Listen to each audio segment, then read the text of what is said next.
Monsieur le ministre, la parole est à Monsieur Patrice Martin-Lalande. Monsieur le Président, Monsieur le Ministre, mes chers collègues, la meilleure manière de maintenir le service public en zone rurale n'est pas de le figer, mais au contraire de le faire évoluer à chaque fois que cela est nécessaire pour assurer le meilleur service rendu à nos concitoyens avec le coût le plus supportable pour les finances publiques, donc pour les contribuables. Ma question concerne à double titre la commune et le bassin de vie de Romorantin-Lanthenay en Loir-et-Cher, car l'avenir des forces de l'ordre et de la sous-préfecture sont en jeu. En 1997 et en 2003, j'ai obtenu des gouvernements Jospin et Raffarin le maintien du commissariat de police de Romorantin. J'avais alors souligné, Monsieur le ministre, que la nécessité d'élargir la zone de police de Romorantin pour un bon équilibre entre les services de police et le service de gendarmerie. Le constat est malheureusement que cet élargissement n'a pas été fait, et au risque de rendre moins cohérente et efficace l'organisation et l'action des forces de l'ordre dans l'arrondissement. Face aux inquiétudes qui s'expriment de plus en plus, plusieurs questions à vous poser. Quelles sont les intentions du gouvernement quant à l'avenir de ce commissariat? Comment le gouvernement compte-t-il assurer, dans cette période de nécessaire réduction des dépenses de l'État, l'organisation et l'action la plus efficace des forces de l'ordre, soit par l'élargissement de la zone police, soit par l'élargissement de la zone gendarmerie? Quels en sont les résultats attendus pour le service rendu à la population et aux élus? Quelles en seraient les conséquences pour les personnels? Et de quelles garanties peuvent-ils bénéficier? L'avenir de la sous-préfecture de Romorantin est un autre sujet de préoccupation pour les habitants et les élus de l'arrondissement, Monsieur le ministre. Cette sous-préfecture de 17 000 habitants couvre un arrondissement de 90 000 habitants qui sont très souvent éloignés de plus de 50 km de la préfecture de Blois. Le maintien sous une forme adaptée aux nouveaux besoins de cette sous-préfecture est-il bien l'intention du gouvernement? Cette adaptation éventuelle comprendra-t-elle notamment la mise en cohérence de l'arrondissement de Romorantin avec la nouvelle carte intercommunale?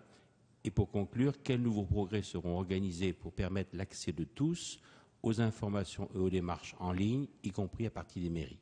Je vous remercie, Monsieur le ministre. Merci, Monsieur Martin-Lalande. Monsieur le ministre. Monsieur le Président, Monsieur Martin-Lalande, deux types de questions sur des sujets qui sont importants, puisqu'il en va de l'avenir et donc de l'efficacité du service public. Pour ce qui concerne la carte des sous-préfectures, nous avons eu l'occasion, commission des lois élargie d'ailleurs, au moment de la présentation du budget du ministère de l'Intérieur sur l'administration centrale et territoriale, j'ai eu l'occasion de rappeler qu'une mission sur l'évolution du réseau des préfectures a été confiée à 3 personnalités qualifiées: le chef de l'inspection générale de l'administration, le président du Conseil supérieur de l'administration territoriale de l'État et le DATAR. La mission, évidemment, va mener une très large consultation. Elle me fera des propositions au courant du mois de mars. Ce sera aussi l'occasion pour le Parlement, à ce moment-là, sans doute depuis déjà quelques semaines, d'être saisi de la nouvelle étape de la décentralisation, parce qu'il faut avoir cette double réflexion sur l'évolution de notre territoire, évolution des collectivités territoriales, évolution de l'État. J'ai déjà dit mon attachement au réseau des sous-préfectures. C'est un élément primordial de la cohésion sociale et territoriale, dans des territoires comme le vôtre notamment, et la demande de l'État, je l'ai dit il y a encore un instant, dans ce qu'elle représente d'égalité, d'autorité, d'impersonnalité, doit être préservée à travers le réseau des sous-préfectures, même si la carte de ces sous-préfectures, et notamment la carte actuelle de nos arrondissements, qui n'a pas beaucoup évolué depuis la réforme opérée par Raymond Poincaré en 1926, Jean-Jacques Urvoas s'en rappelle très bien, n'a pas évolué. Donc là, nous aurons l'occasion d'en reparler dans quelques mois.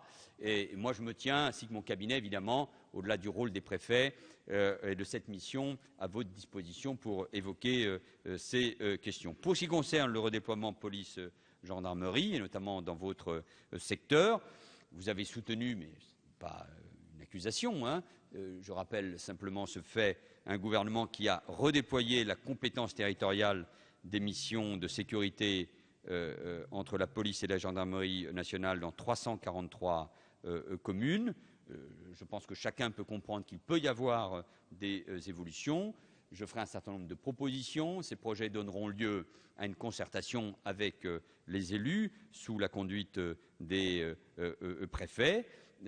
L'ajustement de la carte territoriale est dû aussi aux effectifs qui ont été supprimés, et même si nous en rétablissons, nous faisons face aussi à ce problème. En tout cas, moi, je serai très attentif à ce que me diront l'ensemble des élus d'un territoire donné. Ça peut être le cas, évidemment, du territoire de Romontrin-Lantenay, pour essayer de trouver la bonne solution. J'aurai l'occasion, encore une fois, de faire un certain nombre de propositions dans les jours qui viennent. Merci, Monsieur le